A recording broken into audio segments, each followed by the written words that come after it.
과거사 문제에 있어서만큼은 거침없었습니다. 메르켈 총리는 7년 만에 방일해서 일본의 진정한 과거 반성과 주변국과의 화해 노력을 촉구했습니다.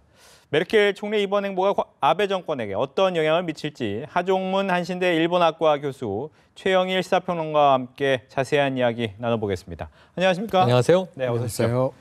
한 교수님, 7년 만에 메르켈 총리가 와서 일본에게 조언할 위치는 아니다라고 하면서 한마디 했죠. 어떻게 들으셨습니까? 네, 전 처음에 그 역사 관련 발언을 분명히 할 것이다라고 이미 그 방일 이전에 얘기가 나왔었고요. 과연 어느 자리에서 어떤 말씀을 하실지가 굉장히 궁금했는데 그 기자회견장에서는 조금 전에 나왔던 대로 과거사 정리가 화해를 위한 전제다 한마디만 했거든요. 네. 근데 찾아보니까 나중에 아사히 신문 오전에 있던 강연에서 하고 싶은 얘기를 다 한 것 같습니다.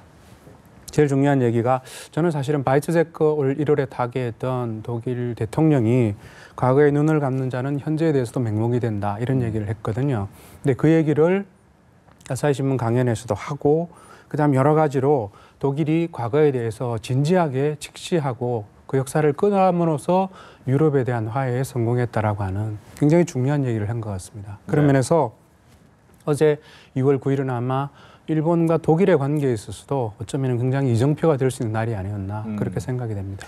근데 또 한편에서는 프랑스의 관용, 즉 주변국의 관용 부분을 또 이야기한 것을 가지고 유리하게 해석할 수도 있다라고 볼 수도 있겠죠. 이 대목은 굉장히 좀 미묘한 부분입니다. 오늘 이제 메르켈 총리의 그 중요한 역사 발언 있은 직후에 일본 사회의 반응을 보면 역시 이제 매체를 중심으로 봤을 때도 이게 좀 진보적인 시각과 보수적인 혹은 극우적인 시각이 갈려요. 아사히 신문에서 강연을 했다는 것도 굉장히 중요한 상징성이 있습니다. 왜 아사히 신문을 찾아갔을까? 네. 보도국도 둘러보고 강당에서 강연을 한 거였거든요. 이 대목에서는 아사히 신문에 어찌 보면 위안부 조사 노력이라든가 다양한 일본 사회를 변화시키려는 개혁성에 대해서 좀 지지를 표명한 게 아닌가 하는 생각을 이제 강하게 갖게 되고요. 그런 측면에서 아사히 신문은 이 문제를 굉장히 중요하게 다뤘습니다. 주로 진보적인 매체들은 역사 문제에 대한 발언을 중시했고 그리고 이제 보수적인 매체들은 이것은 스쳐가듯 다루면서 주로 오히려 중국에 집중하던 메르켈 독일 총리의 외교가 일본 쪽으로 방향을 선회했다. 아전인수격으로 해석을 하고 있어요. 역사 문제는 어찌 보면 좀 짧게 폄하 처리했고 그 대신에 일본 사회 전체가 지금 독일의 원전 문제, 원자력 문제는 또 집중을 하는 분위기입니다. 근데 일본의 외무상은 부적절한 발언이었다는 논평을 냈어요. 우리나라 정부는 지금 굉장히 환영한다. 이런 입장이에요. 그래서 지금 모두 이제 이해관계에 따라서 교차하고 있는 상황인데 오늘 발언 중에서 제일 중요한 대목이 바로 지금 말씀하신 그 대목입니다. 독일이 사죄해 왔고 과거를 결코 외면하지 않았고 직시하면서 용서받기 위한 사죄를 해온 과정을 이야기하면서 더불어서 이 한때는 적국이었던 프랑스, 굉장히 철천지 원수 국가였죠. 19세기까지도. 그런데 그 프랑스의 관용이 있었기 때문에 지금의 독일의 어떤 자리매김을 하는데 큰 도움을 얻었고 결국은 EU라고 하는 유럽 공동체가 통합되는데 성공할 수 있었다 해서 주변 유럽 국가들의 용서와 관용을 굉장히 겸손하게 지켜 세웠습니다. 그러니까 이런 것들이 왜 일본에서 이 발언을 했는지를 본다면 일본도 과거를 직시할 때 결국은 주변 국가라 하면 제일 중요한 국가가 우리나라와 중국이 되겠죠. 이런 관계의 화해에 중요한 모티브가 되지 않겠느냐 하는 저는 돌직구를 날린 거라고 보는데 다 우회적으로 표현했다 이렇게 얘기를 하시던데 저는 직구를 날렸다 이렇게 생각을 합니다. 하종문 교수님께서는 어떻게 보면 독일과 일본의 이정표가 될 만한 날이었다라고 하셨습니다. 왜 그렇습니까? 한 가지 측면에서는 지금 말씀하신 내용도 있지만 그 아베 수상과의 회견에서는 우크라이나 문제가 굉장히 많이 나왔습니다. 근데 이 부분은 일본 쪽에서는 그 독일이 우크라이나 문제에 대해서 특히 메르켈 총리가 굉장히 노력을 많이 했지 않습니까?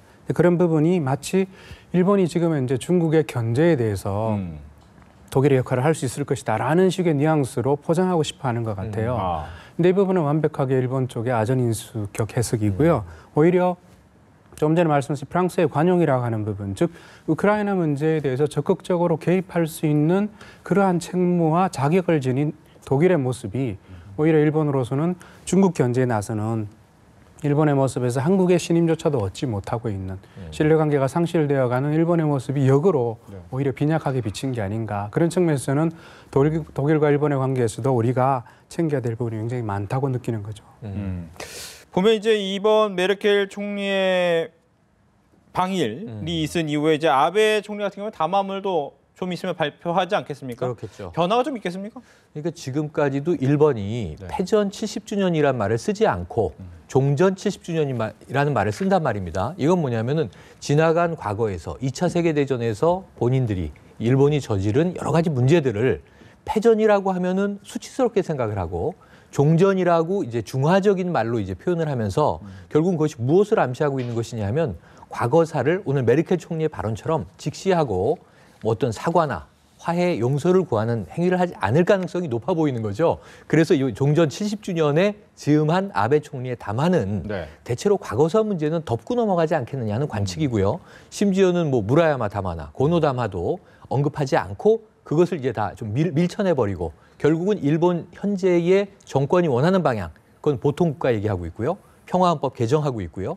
그다음에 또 군사적인 또 이제 이 확대, 이러한 측면으로 흐를 것이라는 것이 거의 명확 관화해 보이기 때문에 이런 부분에 대해서 사실은 저는 한중일 간에 훨씬 더 좀 강화된 소통이 있어야 된다고 보는데 지금은 서로 굉장히 뻘쭘한 관계로 이 긴장 관계 속에서 화해의 어떤 물꼬는 트지 못하면서 사실은 계속 서로 이 비난을 날리고 있는 상황 아닙니까? 이것은 이 동북아 아시아의 미래를 위해서도 절대로 좋은 상황이 아니다. 물론 그 원천적인 책임은 아베 정권에 있는 거죠. 네. 그래서 그런 부분들에 이제 물꼬를 어떻게 틀 것인가를 지구촌이 고민하다 못해 독일의 메르켈 총리가 일본에 가서 이러한 문제를 직접적으로 혹은 우회적으로 언급을 하면서 지금 일본이 이렇게 해서는 아시아에서는 물론이고 국제사회에서 고립될 수 있다.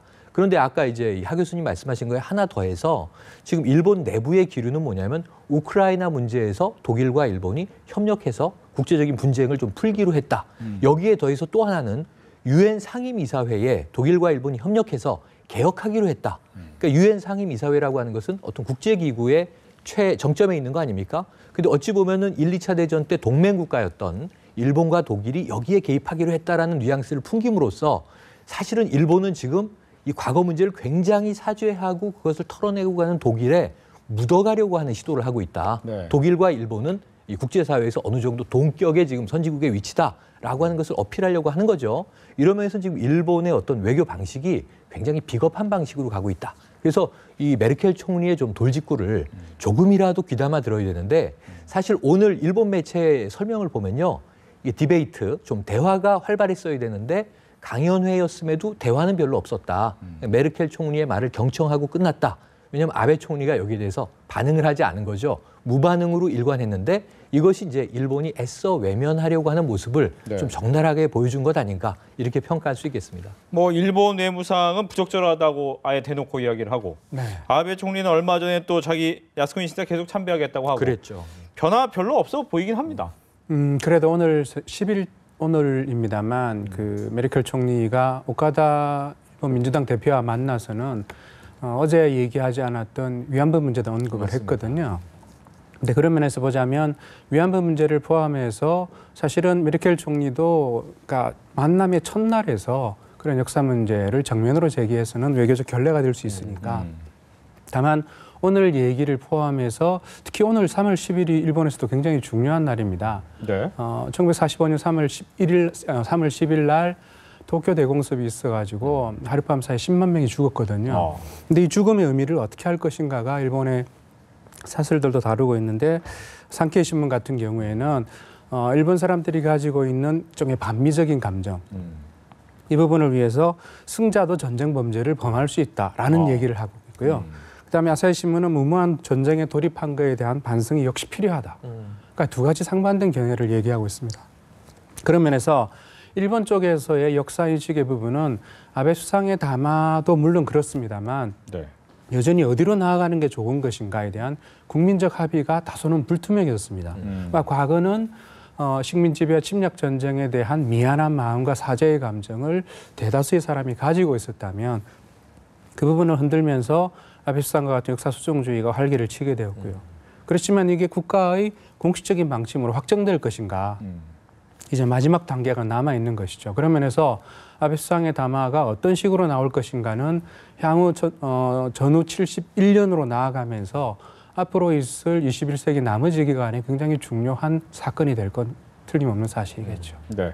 미국의 입장에서도 뭐 오늘 보면 아예 그렇다면 전승국인 미국에 대한 역사까지 바꾸려는 의도 아니냐 뭐 이런 입장까지 그렇죠. 나왔어요. 그러니까 미국 내에서 뭐 최근에 웬디 셔먼 미 국무부 정무차관의 미묘한 발언 때문에 우리 리포트 대사에 대한 피습으로 다 이 이야기가 좀 묻히기 전까지는 네. 국내 여론도 뜨거웠습니다만 미국 내에서는 이 웬디 셔먼 차관의 이야기는 굉장히 이례적인 얘기고요. 일본에 대한 태도는 일관적으로 과거사는 반성해라. 그리고 이제 이 전승국과 패전국은 다른 것이다. 그 지위에 대해 다만 경제적으로나 미래를 향한 협력 관계는 수평적으로 만들어줄 용의가 있다. 지금 그렇게 가고 있는 거 아닙니까? 그런데 문제는 이 어찌 보면 이 전범 국가인 일본이 자신의 어떤 잘못 또 이 마땅히 져야 할 책임들을 자꾸 외면하고 기피하니까 미국 내 상하원에서는 일본에 대한 성토는 계속 이어져 왔습니다. 위안부 문제에 대한 어떤 뭐 해결 노력들도 촉구하고 있고요. 그런 측면에서 지금 아까 하 교수님 말씀하신 산케이 신문의 논조 같은 전승국도 전쟁 범죄를 범할 수 있다. 이런 대목에 대해서는 미국 사회는 굉장히 발끈할 이야기죠. 이것이 이제 미국에 얼만큼 지금 전해져서 미국의 외교가에서 지금 이것이 거론이 되고 있는지는 지금 이 시간 아직 모르겠습니다만 아마 미국의 정치권에서도 여기에 대해서는 굉장히 차가운 반응이 나오지 않겠는가 이런 생각이 들고요. 네. 그런 면에서는 일본이 지금 이제 대미 관계도 풀어야 되고 대한, 대중 관계를 다 풀어야 되는 마당에 독일하고는 지금 직접적인 관계가 없는데 역사적인 뭔가 동병상련을 가지고 있는 입장에서 그래도 앞서가고 있는 독일이 조언을 해주고 있는 것이거든요. 근데 여기에 대해서 또 애써 외면하는 제스처를 취한다면 네. 결국에 일본의 미래는 암울하다. 이렇게밖에 우리는 결론을 내릴 수가 없겠죠. 예. 일본의 아베 총리 같은 경우에는 또 헌법 개정 부분 계속해서 준비해 왔는데 이번에 가능하겠습니까? 헌법 개정 뭐 올해 내에 작업을 완료하기는 힘들 것 같고요. 네. 우선 유사법제를 포함해서 지금 현재 있는 집단적 자유권에 대한 법률적 보완 부분을 가장 먼저 추진을 할 것 같습니다. 근데 그 부분에서 미국의 이해관계는 완벽하게 집단적 자유권이나 유사법제의 정비에 대해서 환영을 하고 있고요. 그렇죠. 그러니까 그런 것들이 웬디 셔먼 차관의 발언에서 우리가 조금 짚어야 될 부분은 하나 있는 것 같은데요. 기본적인 역사인식에 대해서는 한국이 굉장히 우호적인 것은 사실입니다. 근데 다만 문제를 풀어나가는 한국 정부와 대통령의 발언이나 여러 가지 행보가 미국 정부에도 그 부분을 찬성을 보내고 있느냐, 그건 아닌 것 같아요. 그런 면에서 보자면 역사인식의 측면, 그 부분은 일종의 정의를 대변한다면 실제로 한국 정부가 어떤 행보를 보이는가는 현실에 관한 내용입니다. 그런 면에서 우리 정부가 어떻게 할 것인가가 일본 정부의 앞으로의 선택에 많은 영향을 미치지는 않더라도 적어도 의미 있는 견제자로서 역할을 할 수 있거든요. 네. 근데 그 부분에 대해서 바로 되고 있는지 우리도 분명히 생각해 봐야 될 일인 거죠. 알겠습니다. 이렇게 해서 오늘 두 분과 함께 일본의 아베 정권에 대한 메르켈 총리의 조언에 대한 이야기를 나눠봤습니다. 하종문 한신대 일본학과 교수, 최영일 시사평론가 두 분과 함께했습니다. 오늘 얘기 잘 들었습니다. 고맙습니다.